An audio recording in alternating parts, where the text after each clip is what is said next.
இங்க மேடையில இருக்கிற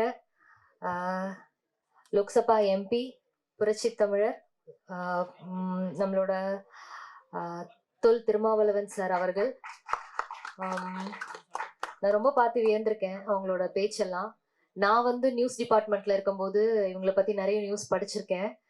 ஸோ அப்பையிலிருந்து எந்த ஒரு அரசியல் தலைவர்களும் பார்க்கும்பொழுது ஒரு ஒரு என்ன சொல்றது, ஒரு அட்மயர் ஒரு திங் வரும்ல, அவங்கள நேர்ல பார்க்கும்போது எனக்கு அப்படி இருந்துச்சு. இந்த ஒரு நம்ம நெல்லை பாய்ஸோட இசை வெளியீட்டு விழாக்கு, ட்ரெய்லர் வெளியீட்டு விழாக்கு அவங்களோட அவ்வளோ வேலைகளையும் கொஞ்சம் தள்ளி வச்சுட்டு அவங்களோட ப்ரெஷியஸ் டைமை நமக்காக கொடுத்ததுல ரொம்ப நன்றி. அண்ட் இங்கே வந்திருந்த லைக்கா ப்ரொடக்ஷனோட ஹெட் மிஸ்டர் ஜிகேஎம் தமிழ்குமரன் சாருக்கும், தமிழ் ஃபிலிம் ப்ரொடியூசரோட பிரசிடென்ட் மிஸ்டர் முரளி சார் அவங்களுக்கும், நம்மளோட தமிழ் இண்டஸ்ட்ரியில ஒரு மறக்க முடியாத producers K Rajan sir and Kalaipuli S Thanu sir, அவங்க எல்லாருமே இங்க வந்தது எங்களுக்கு ரொம்ப பெருமை. நெல்லை பாஸ் படத்துக்கு ரொம்ப பெருமை. அவங்கள தவிர இன்னும் நிறைய நல்லுள்ளம் கொண்ட மக்கள் வந்து ஸ்டேஜ்ல இருக்காங்க. எல்லாருக்குமே ரொம்ப நன்றி. இன்னைய காலகட்டத்தில் வந்து ஒரு சினிமாவை எடுக்கணுங்கிறது வந்து ஒரு பெரிய டாஸ்க். அதை விட அதை வந்து வெளியில வரணும், ரிலீஸ் பண்ணணும் அப்படிங்கிறது வந்து ரொம்ப ரொம்ப பெரிய டாஸ்க்கு.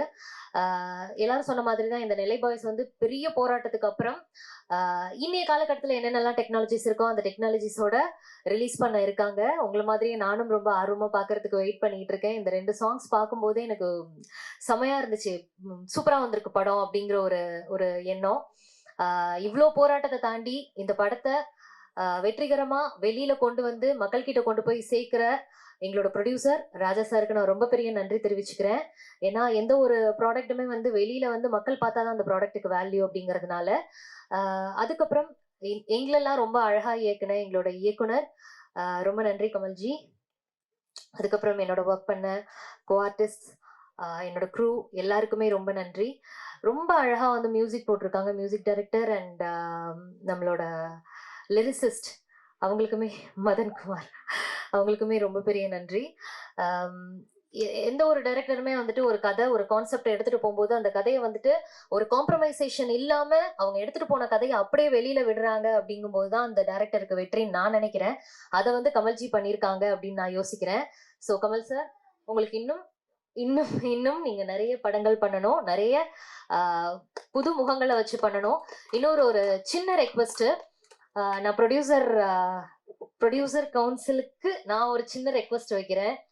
நான் நிறைய படத்துக்கு ஆடிஷன்ஸ்க்கு போயிருக்கேன். அப்போ என்கிட்ட சொல்ற விஷயம் என்னன்னா, ராஜா சார் வந்து ஃபர்ஸ்டே சொன்னாங்க, பாண்டியன் ஸ்டோர்ஸ்ல வந்து நீங்க ஹேமாவை பார்த்துருப்பீங்க அப்படின்னு சொல்லிட்டு. நாங்கெல்லாம் வந்து ஆடிஷன் போகும்போது என்ன சொல்லுவாங்கன்னா, சீரியல் ஆர்டிஸ்ட் தானே நீங்க அப்படின்னு சொல்லிட்டு ஒரு ஒரு கேட்டகரைஸ் ஒன்று வச்சிருப்பாங்க. அந்த கேட்டகரைஸ் கீழே இருக்கிற கேரக்டர்ஸ் தான் வந்துட்டு எங்களுக்கு கொடுப்பாங்க. எனக்கு அந்த ஒரு மனத்தோய்வுனால நான் வந்து படமே நடிக்கக்கூடாது இனிமே அப்படின்ற ஒரு ஒரு ஒரு தாட்டுக்கு வந்து சரி சீரியல் எனக்கு போதும், இதுலயே நான் குயினா இருந்துக்கிறேன் அப்படிங்கிற மாதிரி ஒரு நிலைக்கு தள்ளப்பட்டேன்னு தான் சொல்லணும்.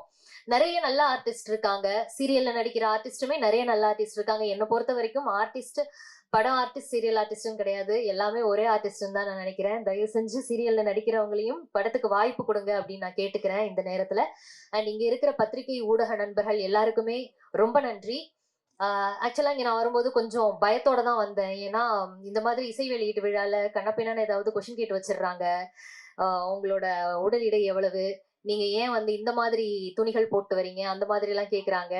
எனக்கு ரொம்ப பயமா இருந்துச்சு. ஃபர்ஸ்ட் ஆஃப் ஆல் நான் வந்து பேச சொல்லும் போது நம்ம கிட்ட ஏதாவது எக்கு தப்பா கேட்டு வச்சுட்டாங்கன்னா என்ன பண்றது அப்படின்னு. ஏன்னா இந்த ஊடக நண்பர்கள் பத்திரிகை நண்பர்கள் எல்லாருமே நாங்க எல்லாருமே வந்துட்டு நம்ம எல்லாருமே ஒன்னோட ஒண்ணு தொடர்புல இருக்கோம் அப்படின்னு தான் நான் சொல்லுவேன். நீங்க நீங்க இல்லாம நாங்க இல்ல, நாங்க இல்லாம நீங்க இல்ல, எல்லாருமே டிபெண்டன்ட்ல தான் இருக்கோம். ஸோ பட பட சம்பந்தமா என்ன கேள்வி வேணாலும் கேளுங்க, நாங்க எல்லாருமே பதில் சொல்றதுக்கு ரெடியா இருக்கோம். உங்களை கஷ்டப்படுத்துற மாதிரி நான் ஏதாவது பேசியிருந்தேன்னா ரொம்ப சாரி. ஏன்னா நானும் அந்த ப்ரெஸ் அந்த இடத்துல இருந்து தான் வந்திருக்கேன். நானும் நிறைய P2C எடுத்திருக்கேன், நானும் நிறைய செய்திகள் வாசிச்சிருக்கேன். அப்படிங்கும்போது எனக்கு அந்த மாதிரி விஷயங்கள்லாம் கேட்கும்போது ரொம்ப கஷ்டமா இருக்கு.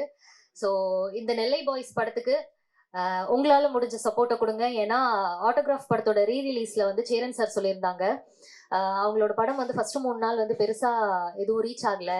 விகடன்ல வந்து எழுதுனாங்க. அது எழுதினதுக்கு அப்புறம் ஹவுஸ்ஃபுல்லா இருந்துச்சு அப்படின்னு சொல்லிட்டு. ஸோ பத்திரிகையாளர்கள், ஊடக நண்பர்கள் தான் வந்து எங்களோட பெரிய பலமே. சப்போர்ட் பண்ணுங்க நெல்லை பாய்ஸ்க்கு, வெற்றி அடைய வைங்க. சார் பேசினதுக்கு அப்புறம் நாங்கெல்லாம் பேசுறது அவ்வளோ சிறப்பா இருக்குமான்னு எனக்கு தெரியல. ஏன்னா சாரோட ஸ்பீச் அவ்வளோ வெறித்தனமா இருந்துச்சு. ஒயிட் ஸ்கிரீன் ப்ரொடக்ஷன் ராஜா சாரோட தயாரிப்புல கமல் சாரோட டைரக்ஷன்ல இன்னைக்கு இசை வெளியீட்டு விழால நம்ம எல்லாரும் இங்க இருக்கோம். என்னோட ஒரே ஒரு ரெக்வஸ்ட், எல்லாருமே சொல்றதுதான், சின்ன நிறைய இன்டர்வியூஸுமே சொல்றது என்னன்னா, சின்ன பட்ஜெட் மூவிஸ் நிறைய இருக்கு. அதுவும் ரொம்ப நல்ல ஒரு கதைக்களத்துல தான் இருக்கு. பெரிய ஹீரோஸ் நடிச்சா மட்டும்தான் அந்த படத்தை போய் பார்ப்போம். அப்படியே வந்து ரிலீஸ் பண்ண இந்த காலகட்டத்துல ஒரு மூவி எடுத்து ரிலீஸ் பண்றதுக்கு அது ஒரு பெரிய விஷயமா இருக்கு.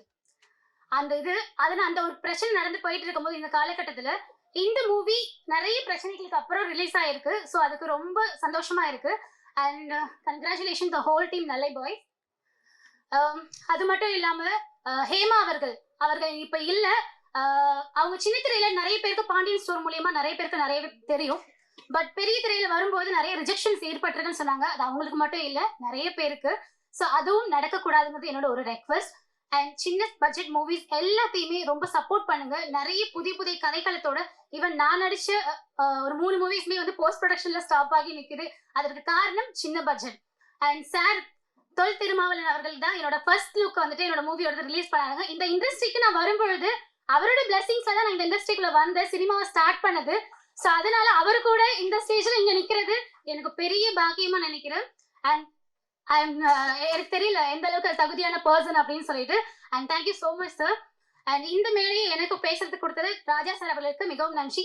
நெல்லை பாய்ஸுக்கு உங்களோட சப்போர்ட் வேணும். மீடியா இல்லைன்னா இங்க எதுவுமே இல்லை. நல்லதோ கெட்டதோ எதுவா இருந்தாலுமே, பாசிட்டிவா இருந்தாலும் நெகட்டிவா இருந்தாலும், ஒரு ஆர்டிஸ்டுக்கும் ப்ரொடியூசரா இருக்கட்டும் டைரக்டரா இருக்கட்டும் எல்லாருக்குமே மீடியா மட்டும்தான் சப்போர்ட். ஸோ நீங்க இந்த படத்துக்கு கண்டிப்பா சப்போர்ட் பண்ணி இந்த நெல்லை பாய்ஸை வெற்றி பெற நீங்க தான் கூட உறுதுணையா இருக்கணும். நன்றி, வணக்கம்.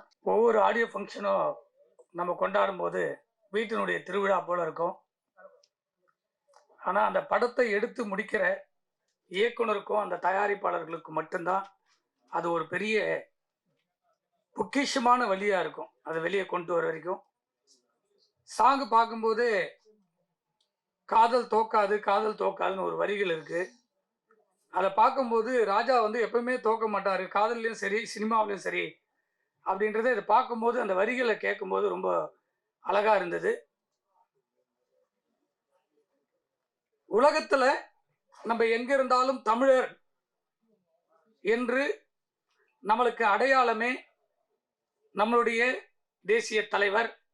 உலகத்தினுடைய எல்லார் இதயங்களிலும் தமிழ் மக்கள் இருக்காங்கன்னா அண்ணன் பிரபாகரன் அவர்கள்.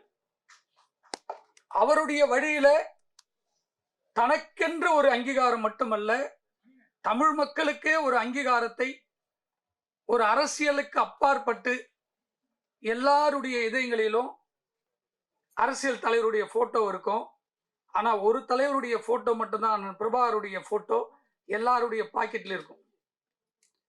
அதுபோல எல்லா ஊரிலையும் இருக்கக்கூடிய தமிழருடைய எழுச்சியாக இருந்து அரசியல் களத்திலையும் மக்களுடைய எளிமையிலையும் சாதாரண இடத்திலிருந்து அறிவென்ற பொக்கிஷத்தை ஆயுதமாக கொண்டு எல்லார் இதயங்களிலும் போட்டோவை நிக்குதுன்னா அண்ணன் திருமாவளவன் அவர்கள் மட்டும்தான்.